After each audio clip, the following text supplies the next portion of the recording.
Hello students, today we are going to continue with chapter 4 of science, heat. And our first topic for today is transfer of heat. You might have observed that a frying pan becomes hot when kept on a flame. Why it happens? It happens because the heat passes from the flame to the metallic utensil. When the pan is removed from the fire, it slowly cools down. Why does it cool down? Because the heat from the pan is transferred to the surroundings. So it is very clear that in both cases, the heat flows from a hotter object to a colder object. But how does heat flow? Let us understand through an activity. For this activity, we need a metal spoon, a number of pins, spirit lamp and a matchbox. Take the spoon, melt the wax of candle and use it to stick some pins at regular intervals like this. Now, light the spirit lamp. Place the flame at the free end of the spoon and observe. We see that pins start to drop from the spoon one by one as the wax that stuck them to metal spoon melts.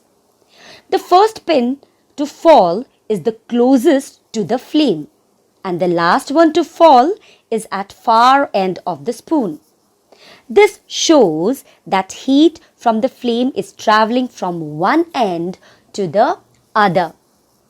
This type of transfer of heat is called conduction. So, conduction is transfer of heat without any movement in the particles in the object. It occurs only in solids. Heat is transferred from regions of high temperature to low temperature. Now my question is, do all substances conduct heat easily? Let us find out again with the help of an interesting activity. To begin, you are going to take a small glass bowl and inside you are going to place 3 spoons. 1 spoon is made up of wood, 1 spoon made up of metal and 1 made up of plastic. Then you are going to place some butter on each spoon. Make sure you are using little butter on each spoon. Now place 1 bead in the butter in each of the spoon as well. Now slowly pour hot boiling water into bowl. Take care, the water is hot boiling. Make sure spoons does not fall down into the water. Now wait for some time and watch what happens. You can observe now that bead placed on metal spoon moved down because the butter melted off hot water. So we can say metals are good conductor of heat. So what are conductors? Conductors are the material which allow heat to pass through them easily are conductors of heat.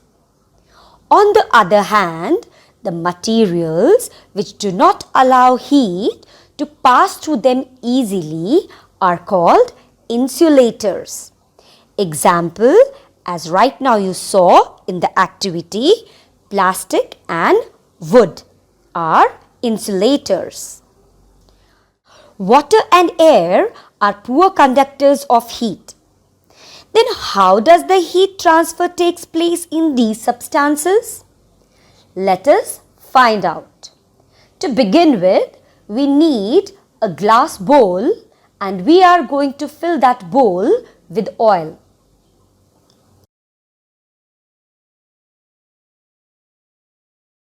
add some drops of food coloring, we are going to add 6 to 10 drops of food color. Place 2 small bricks under the bowl. Place it carefully.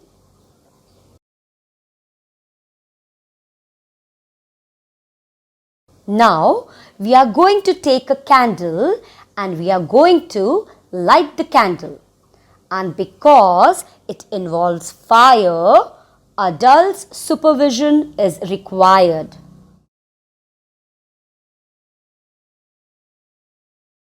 Now slowly and carefully move it under the bowl. Allow it to heat for some time.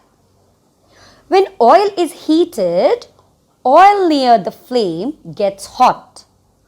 Hot oil rises up.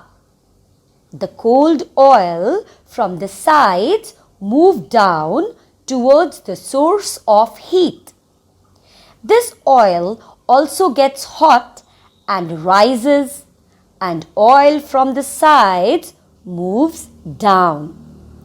This process continues till the whole oil gets heated. This mode of heat transfer in liquids is known as convection. So, convection is the process of heat transfer in liquids and gases by the movement of molecules or particles from the hotter to the colder part. Now let us study about one more method of transfer of heat, that is radiation. When we come out in the sun, we feel warm, isn't it? How does the heat from the sun reach us? It cannot reach us by conduction or convection. Then how does it happen? The transfer of heat by radiation does not require any medium.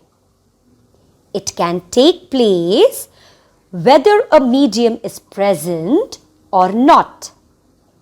For example, when we sit in front of a room heater, we get heat by this process known as radiation.